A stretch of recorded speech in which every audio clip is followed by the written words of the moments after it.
நம்ம தமிழ் சினிமால விஜய், நயன்தாரா உள்ளிட்ட சினிமா நட்சத்திரங்கள் அவங்களுடைய பயணங்களை ஆடம்பரமாவும் வசதியாவும் மேற்கொள்ள பிரைவேட் ஜெட்டை யூஸ் பண்றாங்க. ஒரு இருக்கை மட்டும் பதிவு செய்யாம முழு விமானத்தையே பதிவு செய்றாங்க. இந்த பிரைவேட் ஜெட்டுக்குள்ள ஒரு பயணம் மேற்கொண்டு அதோடைய ஆடம்பர அம்சங்களை இந்த வீடியோ மூலமா நம்ம தெரிஞ்சுக்கலாம். ஜெட்டுக்கு உள்புறம் பிரத்யேகமா வடிவமைக்கப்பட்டு நட்சத்திர ஹோட்டல்களுக்கு இணையான வசதிகளை உள்ள இருக்கும். வசதியான இருக்கைகள், விசாலமான இடவசதி, நவீன தொழில்நுட்ப உபகரணங்கள் அப்படின்னு பல வசதிகள் அதுல இருக்கு. பயணிகளுடைய விருப்பத்திற்கேற்ப சுவையான உணவு மெனு, பிரத்யேக பானங்கள் மற்றும் உயர்தர விருந்தோம்பல் சேவைகளும் இருக்குங்க. பிரபலங்கள் அவங்களுடைய தனி உரிமையை பேணுவதற்காகவே இந்த மாதிரியான ஜெட்களை தேர்வு பண்ணுவாங்க. பயண அட்டைகள் மற்றும் இடங்கள் பத்தின தகவல்கள் ரகசியமா தான் இருக்கும். அதிவேக வைஃபை, பெரிய திரையில திரைப்படங்கள், மியூசிக், கேளிக்கை அப்படின்னு எக்கச்சக்க விஷயங்கள் உள்ள இருக்கும். தனி ஓய்வறையும், மாற்று அறைகள் மற்றும் பயணத்திற்கு தேவையான எல்லா வசதிகளுமே இந்த ஜெட்ல கிடைக்குது. பல திரைப்பிரபலங்கள் திரைப்பட படப்பிடிப்பு, விருது விழாக்கள் அல்லது தனிப்பட்ட பயணங்களுக்கு இந்த மாதிரியான ஆடம்பர ஜெட்ஸை யூஸ் பண்றாங்க.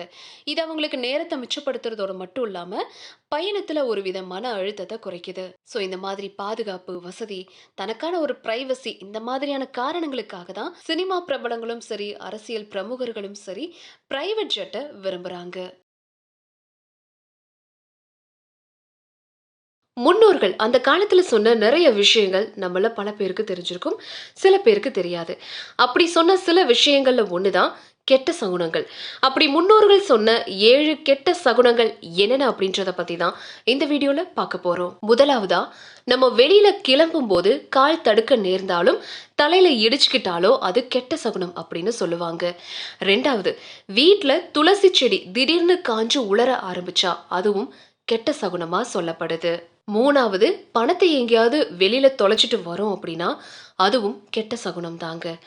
4வது, வீட்ல நெய் அல்லது எண்ணெய் கைத்தறி கீழே கொட்டிடுச்சு அப்படின்னா அதுவும் கெட்ட சகுனம் தான். வீடுகளை எங்க பார்த்தாலும் அங்கங்க பள்ளி இருக்கும் இல்லவா?